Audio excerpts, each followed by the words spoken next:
എന്റെ കൊച്ചുമകൾ ദുർഗ ഈ ക്യാമ്പയിനിലുണ്ട്. അതുകൊണ്ട് ഓരോ മിനിറ്റിലും സംഭവിക്കുന്നത് എനിക്കറിയാം.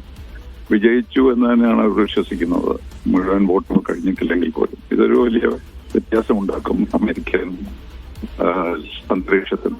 ശേഷം ട്രംപിന്റെ ഈ ഒരു തെരഞ്ഞെടുപ്പ് അത് അവസാനിക്കാനുള്ള സാധ്യത ഇതിലുണ്ട്. പക്ഷെ ട്രംപ് ഇതിനു വേണ്ടി എന്ത് ചെയ്യുമെന്ന് നമുക്കറിയില്ല. ഇദ്ദേഹം ഡെമോക്രാറ്റ് ആണ്, ലെഫ്റ്റ് ഓറിയന്റഡ് ആണ്, ഇന്ത്യൻ ബ്ലഡ് ഉണ്ട്, ആഫ്രിക്കൻ ബ്ലഡ് ഉണ്ട്, ഇസ്ലാമിക് ബ്ലഡ് ഉണ്ട്. അങ്ങനെയൊക്കെയുള്ള ഒരു മിക്സ്ചർ ആയതുകൊണ്ട് അദ്ദേഹത്തിന് പലതരത്തിലുള്ള കോൺസ്റ്റിറ്റ്യുവൻസിയും സപ്പോർട്ട് കിട്ടിയിട്ടുണ്ട്. More than anything else is very young also.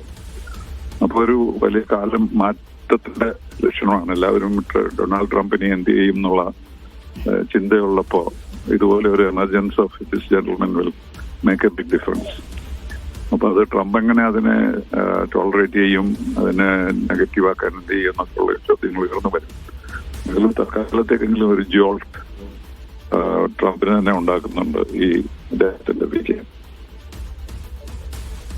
എങ്ങനെയാണ് കുറെ കൂടി ഡീപ്പായി നമ്മൾ ഇദ്ദേഹത്തിന്റെ വിജയത്തെ കാണേണ്ടത്? പ്രത്യേകിച്ചും ഒരു ഗസ വംശഹത്യയുടെ പശ്ചാത്തലത്തിൽ സൊഹ്റാൻ മംദാനി എന്നൊരു മുസ്ലിം ന്യൂയോർക്ക് പോലെയുള്ള ഒരു നഗരത്തിന്റെ മേയറാകാൻ മത്സരിക്കുന്നു. ട്രംപ് എല്ലാവിധ എന്ന് വെച്ചാൽ അദ്ദേഹത്തിന്റെ അധികാരവും പണവും എല്ലാം ഉപയോഗിച്ചതിനെ എതിർക്കാനും നേരിടാനും ഒരുങ്ങുന്നു. പക്ഷെ അതിനെല്ലാം മറികടന്നുകൊണ്ട് ന്യൂയോർക്കുകാർ സൊഹ്റാൻ മംദാനിയെ സ്വീകരിക്കുന്നുണ്ടെങ്കിൽ അത് നൽകുന്ന രാഷ്ട്രീയ സൂചന എന്താണ്? ശ്രീനിവാസൻ,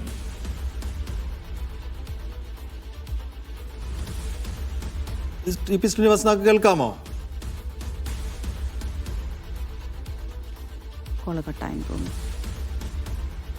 ഇല്ല, അദ്ദേഹത്തിന്റെ കോള് കട്ടായെന്ന്.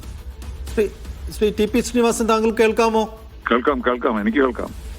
യെസ്. അപ്പൊ ഈ വിജയം, സൊഹ്റാൻ മംദാനിയുടെ വിജയം നൽകുന്ന ഒരു രാഷ്ട്രീയ സൂചനകൾ അതെന്തെല്ലാമായിരിക്കും? പ്രത്യേകിച്ചും ഈ ഗസ വംശഹത്യയുടെ ഒരു പശ്ചാത്തലം, ആ ഒരു പശ്ചാത്തലത്തിൽ അമേരിക്കയിൽ ന്യൂയോർക്കിലടക്കം വലിയ എതിർപ്പുകൾ ട്രംപിന്റെ നയങ്ങൾക്കെതിരെ ഉണ്ടാകുന്നു. അവിടെ ഒരു മുസ്ലിം 34 വയസ്സുള്ള കുടിയേറ്റക്കാരനായ ഒരാൾ ന്യൂയോർക്കിന്റെ മേയറാകാൻ മത്സരിക്കുന്നു.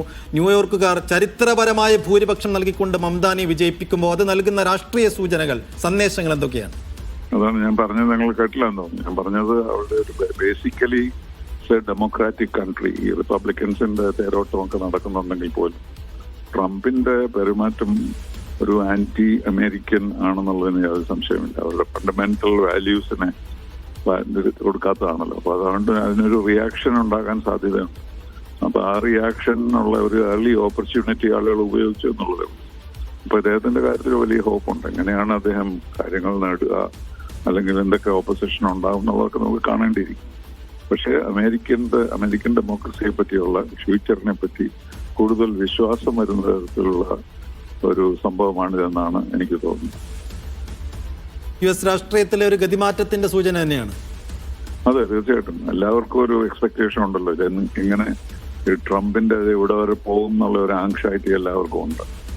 അപ്പൊ അത് എങ്ങനെയാണ് സംഭവിക്കുക എന്നറിയില്ലെങ്കിൽ പോലും ആ ഒരു എക്സ്പെക്ടേഷൻ, വേറെ democratic country and we value democracy and freedom എന്നുള്ള ഒരു മെസ്സേജ് തീർച്ചയായിട്ടും ഇതിൽ നിന്ന് വരുന്നുണ്ട്.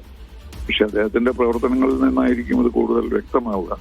എന്നാലും അദ്ദേഹം വിജയിക്കുന്നു എന്നുള്ളത് തീർച്ചയായിട്ടും അമേരിക്കൻ ഡെമോക്രസിയെ സംബന്ധിച്ചോളം, ട്രംപിനെ സംബന്ധിച്ചോളം വളരെ പ്രധാനപ്പെട്ടതാണ്.